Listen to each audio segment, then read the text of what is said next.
Bonjour mes délicieux co-créateurs, c'est Lilou, je suis aujourd'hui dans le sud de la France avec la délicieuse Marion Kaplan. Ah oui, je suis à manger, à croquer. À croquer. D'ailleurs, il y a eu un film que Jean-Yves Vuillien a fait, quand il m'a vu, il m'a dit c'est croque la vie.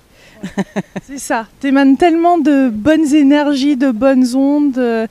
Donc, on va parler de ton congrès, tu as créé un congrès, tu as créé le premier congrès de thérapie quantique il y a 3 ans, donc là on est à la 3e édition et forcément c'est un sujet dont plein de Français s'intéressent. Dans le monde entier aussi d'ailleurs. Et dans le monde entier, tu as des super chercheurs et tout ça, donc toi tu es un peu l'ambassadrice de la thérapie quantique en France, parce qu'à la base tu es bionutritionniste. Donc on avait fait une vidéo il y a quelques temps sur le lait, sur le gluten. D'ailleurs on va en refaire une autre parce que c'est vraiment des sujets importants. Mais cette vidéo est sur les thérapies quantiques. Alors c'est vrai que je me suis intéressée à la thérapie quantique, je dirais, de façon invisible. C'est-à-dire que les gens ne savent pas que je m'intéressais à ça depuis 30 ans. Les 30 ans que j'ai eu un déclic. Bon, on a tous ces intuitions. On a tous l'intuition qu'il se passe autre chose que ce qu'on voit. D'ailleurs, l'intuition elle-même, on ne la voit pas. Montrez-moi où est l'intuition. Montrez-moi l'intelligence. C'est où l'intelligence, hein? Donc on est porteur de plein d'informations, mais si elles ne sont pas réglementées par la science, on n'y croit pas. C'est quand même incroyable. Et pourtant l'être humain, c'est ce que je disais hier, c'est que ce soit dans l'homme des cavernes, qui écrivait sur les murs, qui avait des totems, qui avait des dieux, qui avait... Le divin a toujours été avec l'homme. Et pourtant, depuis Descartes, le divin et la tête, hop, c'est pour l'Église, et le corps, c'est pour la science. On a départagé ça. Et c'est dommage. Parce que dès qu'on parle de physique quantique, on parle du divin. Pourquoi on aborde ça? Pourquoi on en parle là? Les mathématiciens se posent la question énorme, qu'est-ce qu'il y avait avant le Big Bang? Est-ce qu'il y avait une cohérence préétablie ou pas? Et c'est vraiment la grande question. Et seuls les mathématiciens peuvent répondre à cette question. Et on est en train d'y répondre à cette question. C'est extraordinaire. Parce qu'on croit que les mathématiques, c'est un truc, on va mettre des chiffres, les aligner, ça tombe juste, on applique des théorèmes, etc. Mais les mathématiciens, pour moi, sont en avant-garde de la physique quantique. C'est grâce aux mathématiques, vous vous souvenez d'Einstein, qui a été dans les mathématiques avant. Et son truc, son théorème hyper connu qui est E égale MC2, c'est de la mathématique, hein. Le nombre d'or, c'est de la mathématique. La nature ne nous a pas attendus pour chiffrer le réel. Le nombre d'or du divin, vous le retrouvez dans toutes les proportions naturelles. Je dis bien naturelles. Donc, le quantique est depuis la nuit des temps. Sauf que nous, comme on veut absolument démontrer les choses, on cherche à le matérialiser, on cherche à le prouver, à le démontrer. Et la science aujourd'hui donc aimerait démontrer cette cohérence qui était préétablie avant le Big Bang. Parce qu'on nous parle du Big Bang, mais y a-t-il eu d'abord un Big Bang? Bon, tout ça c'est codé mathématiquement. Et donc les thérapies quantiques sont issues des mathématiques. Et la physique quantique est issue également des mathématiques. Comment définis-tu physique quantique? La physique quantique, la physique normale, je dirais, tu prends une voiture, tu suis le trajet de cette voiture. Du point A au point B, tu peux dire que la voiture, elle est là, elle est là, elle est là, elle est là, tu la suis. En physique quantique, la voiture, elle est là, et puis tout d'un coup, elle est là. Mais entre là et là, tu vois pas, parce qu'il y a ce qu'on appelle le saut quantique. Et moi, je ne suis pas physicien quantique. C'est pour ça que j'organise des congrès de thérapie quantique et que j'invite des gens à dire les choses que je pressens, qu'intuitivement j'adhère, qui sont cohérentes, mais je ne saurais absolument pas les expliquer. Les mathématiques, pour moi, étaient mon cauchemar à l'école. J'ai commencé à comprendre les maths en terminale. J'ai eu une bonne note, heureusement, parce que j'ai enfin compris qu'en mathématiques, il ne fallait pas chercher à comprendre au départ, il fallait appliquer l'algèbre, machin, il fallait juste appliquer les définitions. Et tant que je cherchais à comprendre, j'y arrivais pas, hein. Donc j'ai compris qu'avec les maths, il ne fallait pas chercher à comprendre. Chercher à comprendre, il n'y a que les mathématiciens extraordinaires qui peuvent vraiment nous expliquer. Et d'ailleurs, j'ai lu un livre des frères Bogdanov sur la pensée de Dieu que je trouve remarquable, pub pour eux, et où on suit justement tout ce parcours de ces mathématiciens qui quelque part sont un peu autistes. C'est des gens, ils sont hors normes. C'est des gens qui ont une mémoire photographique extraordinaire. Vous imaginez, moi je ne peux pas imaginer, j'ai une mémoire très très limitée. lire un livre, c'est-à-dire en une demi-heure, ils lisent 250 pages parce qu'ils ne la lisent pas. Ils ont un appareil photo à l'intérieur du cerveau et ils tournent les pages et clac, c'est photographié. Et vous dites page 21 et ils vous ressortent la page 21. Ils la lisent à l'intérieur de leur cerveau. Donc ils ont eu quand même une structure du cerveau un peu spéciale quand même. Mais il y a la mémoire et après, il y a ce côté divin qui est l'intuition, qui est, on va dire, un amalgame de leur psychogénéalogie, des trames familiales, des drames familiaux qui ont fait que peut-être qu'il y a une connexion, boum, qui s'est faite pour survivre, parce que tout ça, c'est des codes génétiques de survie. Et pour survivre, eh ben, il y a tout d'un coup une génération spontanée d'un génie. Et ben, parmi ces génies, il y avait Max Planck, il y avait Einstein, mais il y en a eu tellement d'autres. Et aujourd'hui, ben, d'ailleurs, il était à Toulon, nommé... j'ai plus son nom, mais il est prix de Fields de mathématiques. Très belle personne. Et ces gens-là, ils sont hors normes. Ils ne pensent pas comme nous. Quels sont selon toi les pionniers ou ceux que tu invites? Je sais que tu as Erwin Laszlo donc en novembre qui vient à Reims, c'est génial. Je reviens de Budapest, alors forcément j'en ai entendu parler en long et en large et j'aimerais l'interviewer, mais ça on verra pour novembre. Ah, voilà. Il faut que je vienne. Erwin Laszlo a quand même plus de 80 ans, donc c'est formidable d'avoir des gens qui ont cette mémoire, parce que la grosse explosion quantique a eu lieu dans les années 1920-1930. Là, il y a eu une explosion d'intelligence qui travaillaient ensemble, qui se sont retrouvés, qui cherchaient ensemble, qui ont rebondi ensemble. Le problème, c'est que ça aboutit à la bombe atomique, ça aboutit au nucléaire, etc. Et ce n'était pas forcément leur vision. Mais ça aboutit aussi au téléphone portable, à tout ce qui est numérique et sans fil. Tout ça, c'est quantique, hein, je vous signale. Parce qu'on n'est plus dans le linéaire, et on est dans l'information. Et on est dans un autre monde, qui est le monde des fréquences, de l'électromagnétisme, mais aussi des ondes Tesla, mais aussi de tous ces trucs-là. Et tous ces gens-là, c'était vraiment à cette époque-là qu'il y a eu cette explosion. Et des gens comme Erwin Laszlo, c'est un philosophe, c'est pas un mathématicien. Mais il s'est posé la question sur la cohérence du réel. Et il nous le dit, parce que je ne vais pas le dire à sa place, mais quand il parle, vous vous sentez intelligent. Et il n'y a pas besoin d'être bac plus 25 pour comprendre des gens comme Erwin Laszlo. Et ça, moi, j'essaye d'inviter que ces gens qui savent décrypter le réel, qui savent décrypter notre vie, parce que notre vie, c'est pas que du matériel. Nous ne sommes pas un sac de viande et on le secoue, ça fait un être vivant. Il y a plein d'énergie. Et d'ailleurs, quand on regarde un être humain, si vous regardez au microscope électronique à balayage, nous sommes du vide. On est vide, il n'y a rien. Entre un atome et un autre, c'est du vide. Et si on veut bien comprendre que, effectivement, nos 5 sens nous permettent d'aborder la matière, mais à notre niveau, il n'y a rien. Donc c'est bien une question d'être en phase ou pas avec des substances qui nous permettent de, par exemple, les bâtonnets de nos yeux peuvent nous permettre de voir certaines fréquences lumineuses et pas d'autres. Et tout ça est bien étudié, parce que si on devait tout percevoir, c'est pas possible. À ce moment-là, il y a... Comment expliquez-vous les médiums? Et comment expliquer... Il y a plein de personnes qui n'y croient pas. Mais croire ou pas croire, moi je sais que j'ai prévu 2 personnes qui sont mortes. Je suis désolée parce que c'est à ce moment-là, j'ai été foudroyée. C'est une espèce de truc qui vous arrive. Je croisais le cinéaste, j'ai des preuves, donc le nommé Moustache, vous savez, c'était un jazzman. J'étais au Trophée Lancôme avec une copine, on bavasse, et il passe à côté de nous. Il nous dit même pas bonjour, il passe. Je le regarde. Je dis, c'est drôle, je le vois mort. Et c'est pas que je le voyais un cadavre, c'est pas du tout ça. J'ai eu besoin de le dire. L'après-midi, si tu es en voiture. Ça vient d'où ça? D'où ça vient? Je ne peux pas l'expliquer. Mais pour moi, tout est déjà là. Et une autre personne, je dis, ça alors, c'était le cours Simon, c'était le professeur Simon, j'étais au lycée Victor Duruy. Je le vois, je dis, c'est drôle, dans une semaine, je le vois mort. Une semaine après, il avait une crise cardiaque.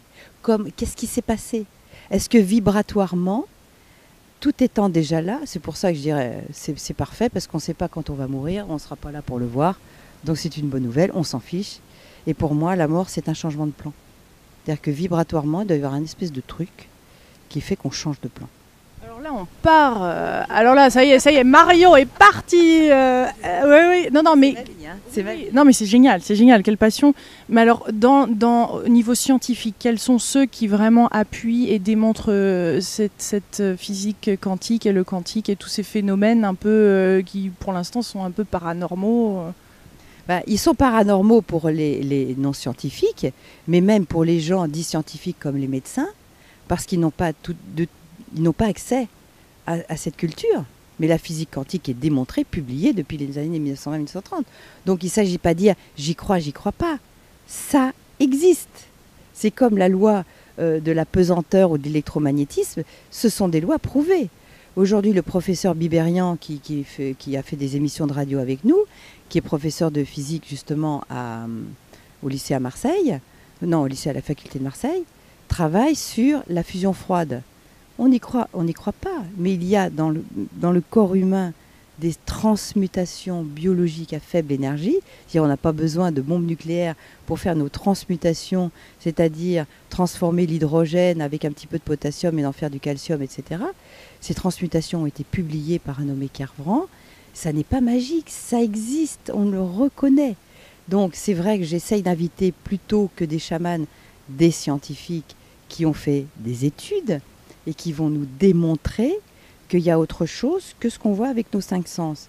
Par exemple, le professeur Korotkov en Russie, à partir de la technologie du Kirlian, le Kirlian, c'est une technologie où on va avoir une plaque avec des mesures électromagnétiques, on va y mettre chacun de nos doigts. Pour ceux qui ne le savent pas, chacun de nos doigts est l'aboutissement, le départ et retour de nos méridiens. Les méridiens, ça fait 6000 ans qu'on le connaît. L'acupuncture est une médecine quantique qui a 6000 ans. Parce qu'aujourd'hui, on a su la démontrer grâce à l'IRM, qui est aussi issu des technologies quantiques. Le fameux IRM, c'est quantique. Eh bien, avec des marqueurs iodés, on a pu suivre qu'il y avait effectivement des courants énergétiques dans le corps, avec des carrefours énergétiques, et c'est démontré. Donc qu'on ne me dise pas que l'acupuncture et les méridiens, ça n'existe pas avec vos 5 sens, mais ça existe dès lors que vous vous affinez dans vos perceptions et que vous savez prendre des pouls et que vous commencez à percevoir ces éléments-là. Donc c'est simple. Alors, donc Korotkov a mis au point la GDV, qui est une caméra de Korotkov, dans laquelle effectivement on va mettre ses doigts, je l'ai ici, et on va, grâce à leur calcul, tout ça est encore mathématique, grâce au calcul et à un logiciel, on va voir exactement non seulement quels sont vos organes qui sont en souffrance, mais si vous êtes aligné dans vos chakras, un chakra, médecine ayurvédique, encore des millénaires d'années, on les a démontré qu'il y a des carrefours énergétiques depuis la base jusqu'en haut qu'on peut visualiser.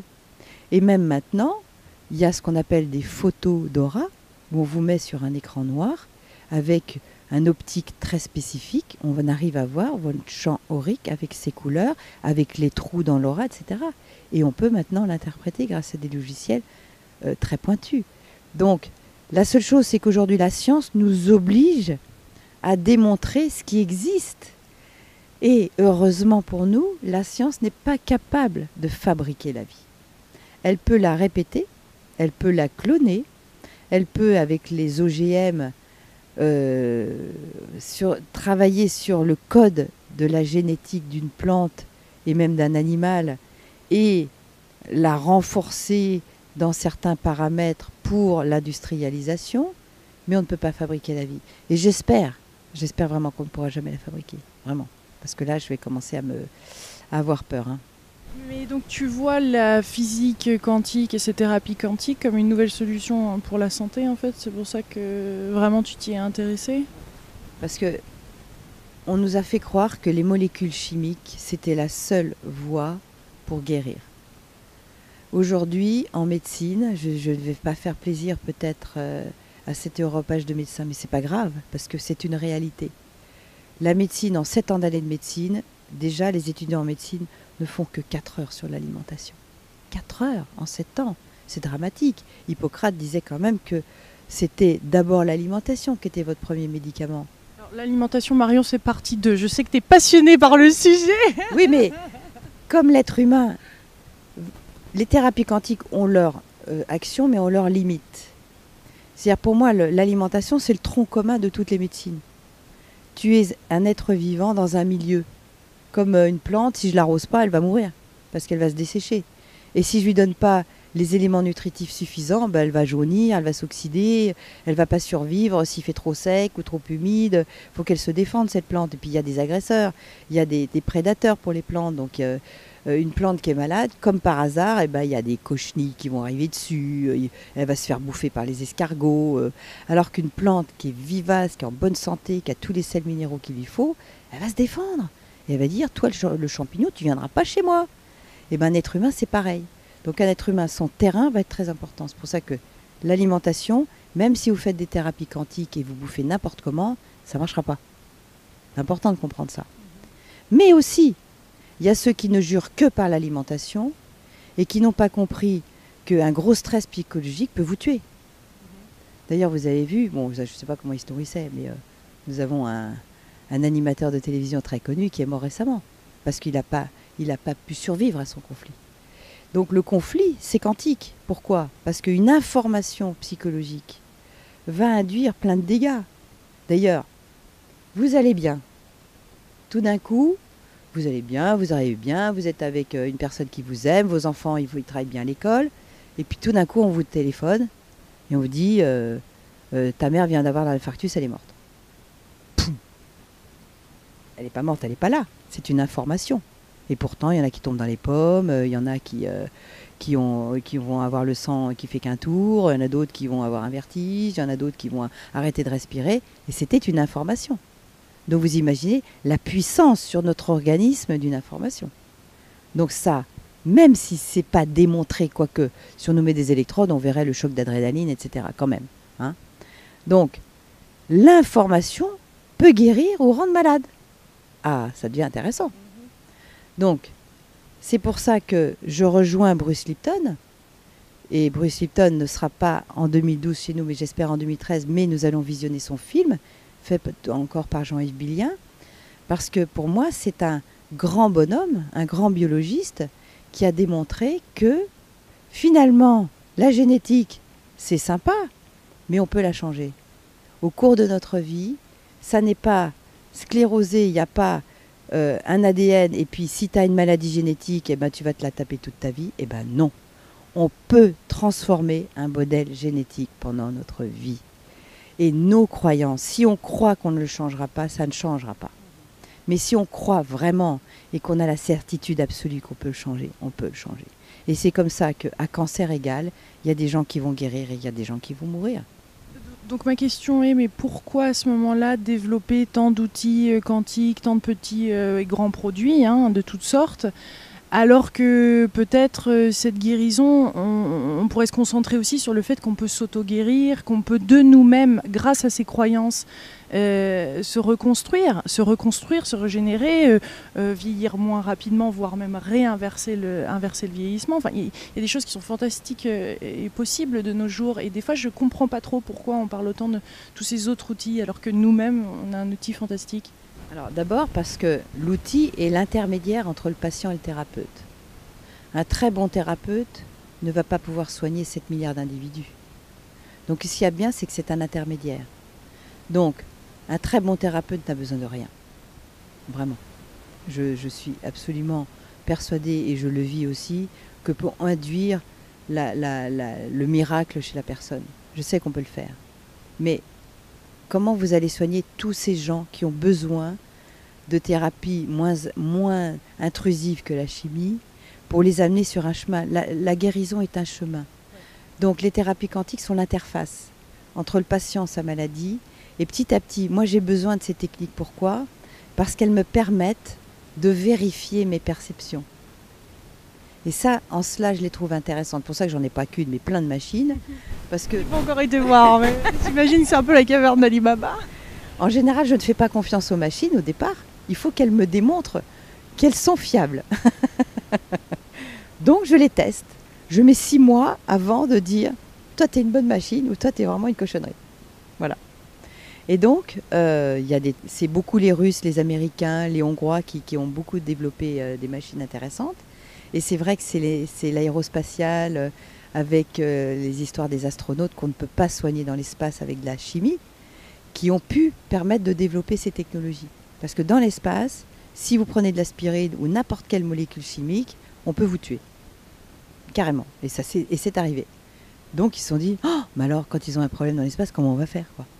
Donc ils ont des électrodes en permanence sur eux, et via les satellites, on peut envoyer des fréquences, parce qu'on s'est aperçu, et ça les Allemands aussi ont énormément travaillé, les Allemands sont très très forts aussi là-dedans, ils ont beaucoup travaillé sur les fréquences. Donc le tout est la somme des parties, mais la somme des parties c'est un tout.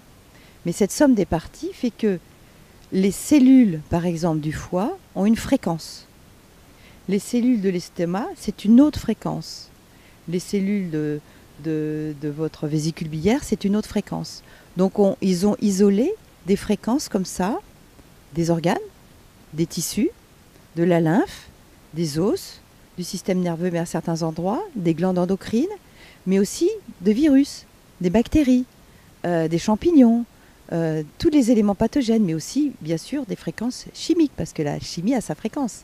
Quand on dit qu'un médicament est périmé, c'est pas la chimie du médicament qui est périmée, c'est parce qu'il n'émet plus, tout simplement.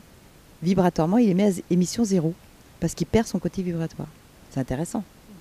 Donc, ils ont isolé des dizaines de milliers de fréquences qu'ils ont pu, je dirais, reproduire physiquement. C'est de la physique quantique. Donc, telle barrette va émettre telle fréquence. Ça, c'est la morathérapie, c'est le polar de Rayonex, c'est les travaux de Messerschmitt. C'est des travaux qui sont... et c'est du lourd, les Allemands. Hein, il faut que ça soit reproductible, mesurable, quantifiable, etc. Et c'est vrai que c'est des bons produits parce qu'on peut vraiment mesurer où est-ce qu'il y a un dysfonctionnement dans la fréquence. C'est intéressant en termes de diagnostic. Quand vous avez mal à la gorge ou que vous êtes fatigué, quand vous allez chez le médecin, il va vous donner un truc qui va vous remonter un guronzan ou une vitamine C ou je sais pas quoi. Il va vous dire c'est dans la tête, au revoir, 23 € et ça dure un quart d'heure. Nous, on va se poser la question, pourquoi vous êtes fatigué? C'est compliqué la fatigue. Pourtant, c'est pas une maladie la fatigue. D'où ça vient cette fatigue? Et bien ces appareils, je les trouve très intéressants pour aller investiguer tous les champs de fréquence de la personne et aller voir quel est l'organe qui est en souffrance. Mais aussi, ça c'est les travaux de Bill Nelson, qui est vraiment spécial, qui a travaillé beaucoup avec la NASA.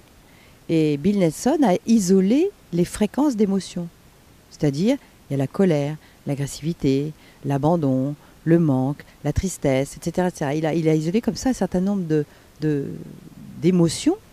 J'ai dit, mais comment vous avez fait pour trouver la fréquence de la colère, par exemple? Parce que moi, je me mets facilement en colère. Je me mettais, ça va mieux maintenant. Et la rage profonde, etc. Et il me disait, c'est simple, on a enfermé 40 personnes dans une salle, et bien sûr, on les mesurait, etc., etc. Et on a fait en sorte de les mettre en colère, mais très fort, hein, tous, hein, en gros pétard, quoi. Et on a regardé ce qui se passait en termes de fréquence. Et ils ont fait ça pour toutes les émotions. Et je peux vous dire que, franchement, la fiabilité, c'est 80%. Et 80%, c'est beaucoup. Hein. C'est beaucoup. Donc, c'est un appareil qui s'appelle le Skew Indigo, c'est pareil, de toute façon. Ça, c'est les technologies, c'est la même. Et celle que tu disais que Greg Braden... Greg Braden promotionne l'Indigo. Bill Nelson est plutôt sur le Skew. Mais je dirais, c'est Bill Nelson qui est un ancien médecin, mathématicien, informaticien, physicien. Il a cumulé beaucoup de sciences. Et il se trouve qu'il avait un enfant autiste. Et il s'est dit, comment, puisque je suis capable d'aller très loin dans l'espace et de comprendre cet univers, je dois pouvoir aller dans le bruit sourd des tissus et aller investiguer cet espace intérieur. C'est intéressant. Oh, ouais. Ouais. Donc il s'est fait aider de plein de médecins, de médecine ayurvédique. Il fait des congrès tous les ans et toutes les personnes qui ont travaillé sur une pathologie particulière, avec des séquences particulières, parce qu'il y a des fréquences qui, mis en séquence les unes avec les autres, on aura un meilleur résultat que si on tâtonne, etc. Donc il a mis au point des livres de fréquences et je les utilise de temps en temps pour la maladie de Lyme, qui est une maladie compliquée, pour les fatigues, pour les polyarthrites, pour des choses comme ça, pour des maladies un peu complexes, les fibromyalgies, des choses comme ça. Donc c'est vraiment des outils intéressants, mais attention, une machine a ses limites, elle ne remplacera jamais le thérapeute. Et le thérapeute qui croit que uniquement en balançant sa machine sur la personne et en isolant la fréquence, avoir des résultats, eh bien non. Parce que pour moi, c'est un couple, un thérapeute et son patient. Et ce couple, c'est la machine, alors c'est un trio là. Et la machine, c'est le support, comme le tarot est le support de médium ou la boule de cristal. Donc, après, par où je vais commencer? Pour que la personne, finalement, le but ultime, c'est la prise de conscience. Et c'est la prise. C'est le déclic. C'est le déclic. Et c'est la prise de responsabilité de sa maladie. Car nous sommes 100% responsables de nos maladies. Aïe, aïe, aïe. Dire ça à quelqu'un qui a un cancer ou un diabète, il ne va pas être content. Et pourtant, c'est la réalité. Moi, j'avais vraiment plein de problèmes de santé. Et j'ai remonté les manches. J'ai dit, bon, attends, la médecine ne va pas me donner de solution. Il faut que je les trouve. Je suis partie en chemin. J'ai mis très longtemps. J'ai 56 ans aujourd'hui, puisque je ne sais pas comment... dans combien de temps les gens vont dire « Ah, tiens, elle avait tel âge » et quand ils me verront à 80 balais, je l'espère. Bon, voilà, nous sommes en 2012. C'est quoi 2012? C'est l'âge du retournement. C'est l'âge où on ne peut plus tergiverser. On a une obligation d'être dans l'authenticité, la réalité. Qu'est-ce que le réel? Tout ça, c'est vraiment des questions que se posent les physiciens quantiques. La réalité, elle est ce qu'on va en faire. Elle est ce qu'on va créer. Nous sommes créateurs de réalité. Alors là, c'est tout un congrès qu'il faut faire autour de ça. Mais il y a tellement c'est vrai, de thérapies, d'appareils et tout ça, on s'y perd aussi. Et puis il y a quand même, faut bien dire ce qu'il y a, il y a aussi des appareils qui ne marchent pas. Il y a des thérapies qui ne marchent pas. Et donc dans le coup, ça met beaucoup d'ombre sur d'autres choses qui marchent. Comment on peut s'en sortir dans ce marché du quantique? Il y a tellement de choses. Les gens tombent dedans aussi. Enfin, c'est un véritable business quand même. Donc comment on s'en sort? De toute façon, tout est business. Sur cette terre, si on vous donne de l'essence gratuitement dans votre voiture et qu'on vous fait à manger et vous avez qu'à vous mettre ses pieds sous la table, moi je dis bravo. Hein. Il y a quelques moines bouddhistes qui sont à cet endroit-là, mais nous, pauvres mortels, nous ne sommes pas à cet endroit-là. Donc de toute façon, quoi qu'il arrive, un médecin c'est du business. Un physicien, c'est du business. Un pharmacien, c'est du business. Un coach, c'est du business. Un spirituel qui va vendre ses séminaires, c'est du business. Et les gens qui viennent à nos congrès ne sont pas gratuits. Donc de toute façon, tout le monde vit avec l'énergie argent, qui est une énergie, mais on ne va pas forcément utiliser cette énergie en exploitant l'autre. Mais je ne vois pas pourquoi, si vous faites un bon travail et que vous rendez service à plus grand nombre, pourquoi vous n'auriez pas la possibilité de gagner de l'argent pour vivre confortablement et continuer dans vos recherches. Qu'est-ce qu'il y a de mal à ça? Donc c'est du business, bien entendu. Mais il y a business et business. Voilà. Hein? Il faut bien comprendre ça. On n'est pas obligé d'aller capitaliser, d'aller à la bourse, boursicoter sur des énergies premières comme le blé, le sucre, et affamer des populations uniquement parce que le cours va monter. Ça, je trouve ça ignoble et il va falloir que ça s'arrête. Non, mais ça, c'est de la manipulation. Oui, mais c'est pas possible ça. Un business comme ça, c'est pas possible. Mais il y a quand même une manipulation dans le quantique. Il y a tellement de petits appareils, petits trucs. Comment on s'en sort? Il y en a des vachement bien. Il y en a plein de vachement bien. Mais n'oubliez pas que c'est une interface entre le patient et le thérapeute. Et les thérapies qui avortent, c'est parce que le thérapeute n'est pas bon. Et ensuite, il y a beaucoup de personnes qui utilisent ces objets-là eux-mêmes, donc qui bypassent, qui ne prennent pas de thérapeute. Qu'est-ce que vous en pensez de ça, de cette automédication quantique? S'ils ont la chance de pouvoir s'acheter des appareils comme ça, qui sont tous coûteux, ah oui, franchement, ils coûtent assez cher. Hein. Bon, oui, ils sont tous coûteux. Donc moi je dis, en prévention et en support de guérison, c'est drôlement bien.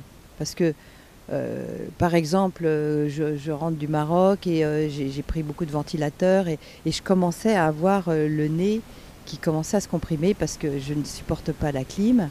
Et le ventilateur, quand vous le prenez toute la journée dans la tête, ça peut vous créer un courant d'air et créer, on va dire, une inflammation bactérienne. J'ai rien pris, qu'est-ce que j'ai fait? J'ai fait des couleurs, la Milta. Et j'ai balancé des couleurs spécifiques qui travaillent sur l'inflammation. J'ai plus rien. Donc c'est quand même bête de prendre de la chimie pour régler le problème, alors qu'uniquement avec des fréquences colorées, je peux régler ce problème. Mais à condition d'y croire. Franchement, je fais exprès de croire à rien. Parce que Je mets toujours ces machines à l'épreuve, toujours. J'ai pris un peu d'huile essentielle aussi. Les huiles essentielles, c'est magnifique. Qu'on y croit pas, je peux vous dire, quand vous observez une huile essentielle d'origan sur un état infectieux, les bactéries, elles reculent comme avec les antibiotiques. Hein. C'est un antibiotique naturel, mais c'est une bombe atomique, hein, l'huile essentielle d'origan. Donc il y a quand même des produits alchimiques issus de la nature qui sont tellement efficaces sans effet secondaire. C'est formidable quand même. Donc ces appareils de thérapie quantique, il y a des plus performants et des moins performants, mais le plus performant doit toujours être le thérapeute. Parce que si vous êtes totalement dépassé sur un plan inflammatoire, il ne faut pas hésiter à faire des antibiotiques. Ça m'est arrivé. Parce que parfois, les gens, à vouloir trop croire à ces thérapies-là, vont quand même oublier de s'opérer. Si vous avez des calculs à la vésicule biliaire et que vous avez tout essayé et que rien n'y fait, je suis désolée, il y a des fois il faut passer par l'ablation. Je suis désolée. À moins d'aller voir chez Joao et tout ça, mais tout le monde n'a pas les moyens d'aller au Brésil, voir des grands guérisseurs, faire des opérations à main nue. Quand on a vraiment essayé un certain nombre de choses, il ne faut pas hésiter à faire à ce que la science sait très bien faire, c'est répondre à l'urgence. Pour l'urgence, on est vachement bon. Mais en amont, il faut travailler sur nous. Pourquoi je suis malade? Pourquoi la maladie? Et pourquoi tout le monde n'attrape-t-il pas les mêmes maladies? Ça, c'est des questions essentielles. Pourquoi, quand il y a une grippe, il y en a qui l'ont, il y en a qui ne l'ont pas, alors qu'on aura presque bu dans le même verre? C'est des questions à se poser. L'immunité, c'est quelque chose d'extraordinaire, de très intéressant, et c'est un monde à part entière. Donc l'alimentation, tronc commun de toutes les médecines. Pour avoir une bonne immunité, on commence par là, c'est clair. Moi, j'ai sauvé mon intestin qui était nécrosé et atone grâce à l'alimentation et à des thérapies à base d'huile essentielle et de mycélium de champignons. Je m'en serais pas sortie. Hein. Et croire, pas croire, des fois, on peut avoir un conflit, mais on n'arrive pas à le solutionner. On n'y arrive pas. Une femme qui a vécu 40 ans avec son mari qu'elle aimait, s'il meurt, en général, elle suit très peu de temps derrière parce qu'elle ne peut pas le supporter. Il y a des choses qu'on ne peut pas arriver à dépasser. On peut tout dépasser. Hein. Je pense qu'on a les moyens puisque on ne nous envoie que ce qu'on est capable d'encaisser, quoi. Mais il y en a qui n'ont pas pris les moyens avant, qui se sont pris trop tard. Pour ça que c'est un chemin, prenez le chemin le plus vite possible. Vraiment. Mais c'est fou, il y a plein de personnes qui vraiment s'intéressent à ces sujets-là. Il n'y a pas besoin d'être médecin maintenant. Je veux dire, le congrès, là on en est à la 3e édition, donc c'est le 17 et 19 novembre à Reims. On commence le 16 novembre au soir avec un concert gratuit de Marc Vella, parce que je voulais absolument que la tonalité, ça soit l'amour, parce que l'amour c'est le plus grand guérisseur. D'ailleurs, le docteur Lascaux va nous en parler pendant 1h30. Et c'est un médecin extraordinaire qui était obstétricien, je crois, au départ, ou gynéco-obstétricien, et qui est vraiment allé vers cette dimension. Et l'amour est vraiment la fréquence guérisseuse ultime. Mais l'amour, c'est pas l'état amoureux névrotique, c'est l'amour vraiment, cette énergie qui est d'abord de s'aimer soi-même. Mais s'aimer soi-même, c'est pas se faire des petits bisous et être arrogant. Ah, moi je m'aime. Non, non. C'est être en accord avec soi-même, c'est s'accepter avec ses qualités, ses défauts, c'est être en compassion avec soi-même, c'est arrêter de s'abîmer, c'est prendre soin de soi, c'est se respecter. Et tout ça, Marc Vella est vraiment capable de le transmettre, à la fois par la parole et par la musique. Et il va toucher tout le monde au cœur, ça c'est sûr. Donc ça c'est le 16 novembre au soir. Ensuite il y a le 17 et le 18 novembre où là ça va être un marathon. Ils ont intérêt à être en forme parce que waouh, il va y avoir beaucoup d'informations. Ce sera enregistré de toute façon, mais dans ce lieu, il se passe toujours. C'est un lieu d'échange incroyable. Et j'ai voulu absolument mettre une journée de nutrition le lundi, avec le professeur Joyeux, avec des médecins Kousmine, avec des docteurs Yann Rougier, qui est un chercheur, avec Philippe Desbrosses, qui est quand même un grand bonhomme qui a su démontrer, refaire venir des légumes oubliés, parce que notre banque génétique, c'est vraiment les graines. Et si maintenant on n'a plus accès que graines OGM, ça va être une catastrophe. Et donc on va rendre hommage à Kousmine, puisque ça fait 20 ans que Dr Kousmine est morte. Et donc c'était important pour moi de lui rendre hommage, parce que ça a été une très grande dame, précurseur de beaucoup de choses. Vous avez été son élève? J'ai été son élève, entre autres, parce qu'elle m'a apporté des solutions, mais pas toutes. Hein. Mais ça a été un tremplin formidable pour moi de compréhension. Et elle s'intéressait à tout. Et Et à l'époque, je m'intéressais aux ondes biologiques avec Marcel Violet qui avait travaillé sur, tiens, quand il y a un orage, eh ben, les plantes, tout d'un coup, elles poussent plus vite, il se passe quelque chose après un orage. Donc il s'est intéressé aux ondes biologiques, donc il a voulu reproduire de l'eau chimiquement, H2O, et puis il a mis un tétard dedans. Et tétard, foudroyé, c'est pas possible, il y a H2O, il y a les minéraux, et le tétard il vit pas, c'est pas possible. Donc il s'est dit, tiens, peut-être qu'il faudrait que j'oxygène mon eau. Donc il bat son eau, il remet un tétard. Tétard. C'est pas possible quoi. Alors il a pris cette eau chimique, il l'a mise dans un bol en verre hermétiquement fermé, donc s'il n'y avait plus de contact avec l'air. Il l'a mis sur sa fenêtre l'été, donc il y a eu beaucoup de soleil. Un mois après, il ouvre son bol, il remet un tétard. Et le tétard. Donc il s'est dit, tiens, il y a un truc vibratoire dans cette eau que je n'ai pas moi su fabriquer et qui a permis aux vivants de rester vivants. Et là, il a commencé tous ses travaux, il a même des dynamiseurs d'eau, Marcel Violet, etc., qui sont toujours en vente. Après, il y a plein de gens qui ont continué à faire sur des champs magnétiques, des dynamiseurs, machin. Maintenant, Korotkov et le docteur Alfred Fritz Popp s'est intéressé à la lumière de la cellule avec les photons. Tout ça, c'est de la physique quantique, tout ça. Donc, il s'intéresse à ces domaines-là et on essaye de les amener dans une machinerie. Mais attention, la machine ne fera pas tout. Vraiment, j'insiste sur ce fait. Mais ça peut drôlement aider. Une fois, j'avais vraiment mal au dos parce que je fais des sports un peu forts comme le wake. Et j'avais fait un petit saut, puis en retombant, on peut se déplacer un peu le bassin. Et donc, j'avais vraiment mal au dos, quoi. Il a mis des LED, un gros truc de LED, ça coûte cher, c'est ça qui est dommage. Il me l'a mis un quart d'heure, je vous jure, le lendemain, j'avais plus mal. Je me suis dit, mais attends, c'est pas vrai, quoi. Incroyable. Là, j'étais scotchée parce que, bon, j'ai dit, il va me mettre ces trucs, ça va peut-être me soulager, on verra bien. J'étais pas dans certitude absolue que ça allait marcher, franchement. Hein. Donc, il n'y avait pas le côté placebo, parce que je m'en méfie beaucoup de ce côté placebo. Étant chercheur moi-même, côté placebo, bon. Nocebo aussi. Hein. Ben, bien sûr, oh là là, il y a tellement de thérapeutes nocebo. Et j'ai rencontré aussi un être extraordinaire, un chercheur canadien. Il est ingénieur en électronique et en ingénieur du son. Et il a mis au point, il s'appelle Pierre Rubeza. Alors, il va parler doucement parce qu'il parle français, mais avec un accent. Des fois, c'est un peu difficile de suivre. Et il a mis au point une signature électrique du vivant. Et ça, c'est littéralement scotchant. Donc j'espère que vous serez là pour me voir et il faudra l'interviewer parce qu'il est vraiment très très intéressant. Je pense que je vais me déplacer. Il nous a montré par exemple, bon, il a mis au point un système qui s'appelle le bioscope, que j'attends d'ailleurs parce que je l'ai commandé. Parce que moi j'adore faire de la recherche aussi et j'aime bien vérifier des trucs. Et donc ce bioscope, c'est un système où vous avez une électrode que vous allez mettre dans un verre d'eau. Et tout ce que vous allez mettre en contact avec cette eau, vous allez pouvoir voir s'il y a une cohérence ou pas. Et donc, on voit non seulement la vitalité du produit, mais sa cohérence. Donc, je trouve que ça va plus loin que les cristallisations sensibles. Les cristallisations sensibles étant un système où on va mettre des cristaux de cuivre, je crois. On va le faire vieillir pendant 21 jours et on va avoir une arborescence qui va s'installer. Et cette arborescence va nous donner un peu comme les cristaux des motos, va nous donner un petit peu s'il y a une cohérence, s'il y a de la vitalité, de la toxicité, etc.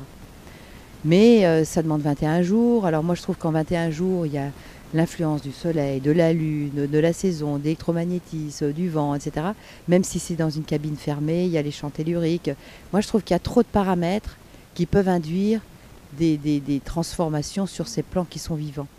Alors que lui, il va prendre divers échantillons qu'il va faire au même moment avec la même personne, puisqu'on le sait qu'en physique quantique, l'observateur va induire un comportement différent sur l'observé.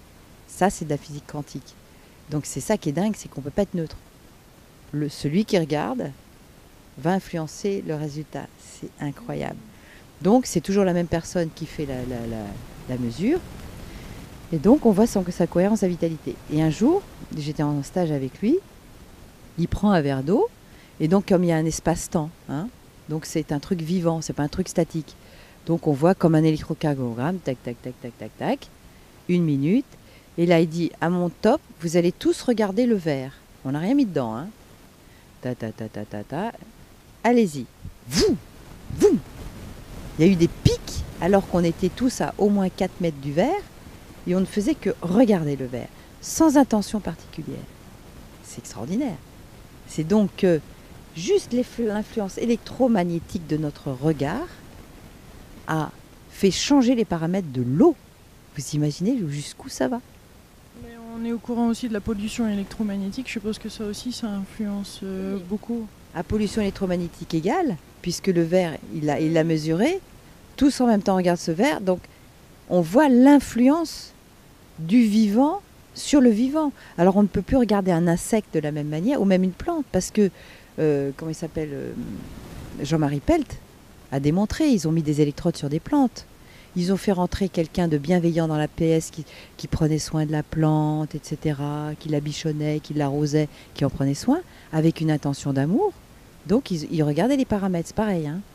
Et ils ont pris une personne, pareil, on prend 21 jours en général, hein, et elle venait avec un couteau, elle insultait la plante, elle la coupait, elle la tailladait, etc.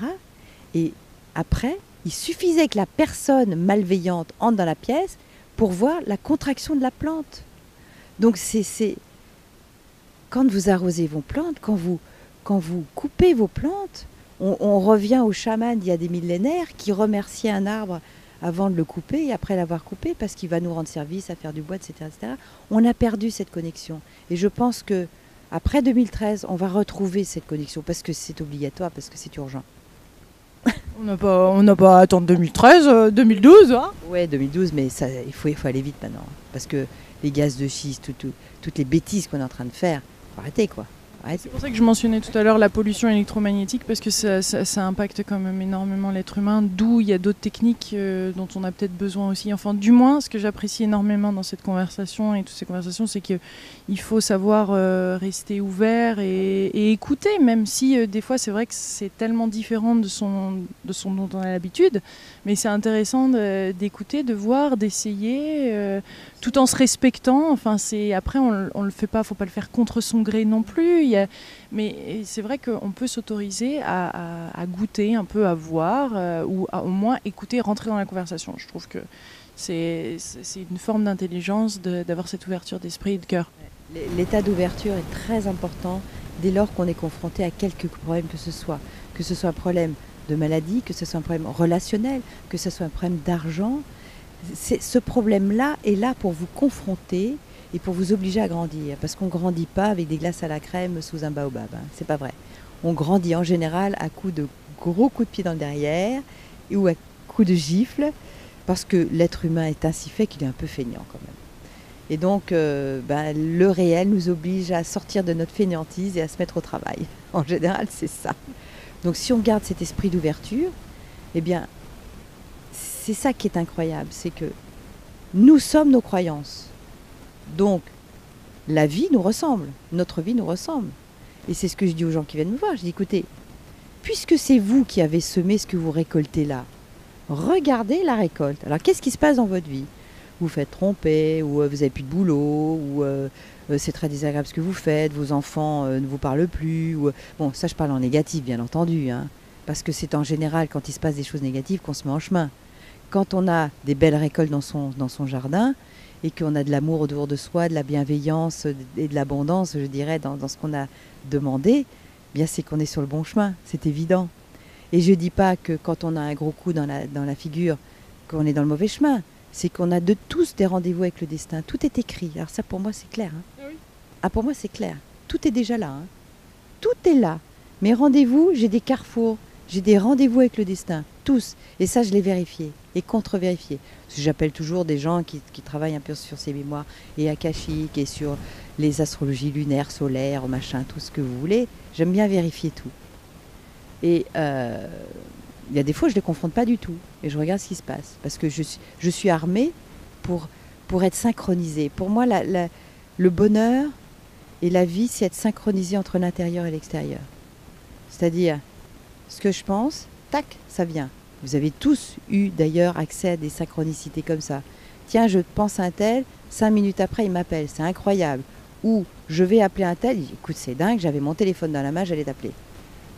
Vous avez tous, hein, on a tous vécu des trucs comme ça. Où on pense à un tel, oh bah ça alors, il est dans l'aéroport. C'est des synchronicités.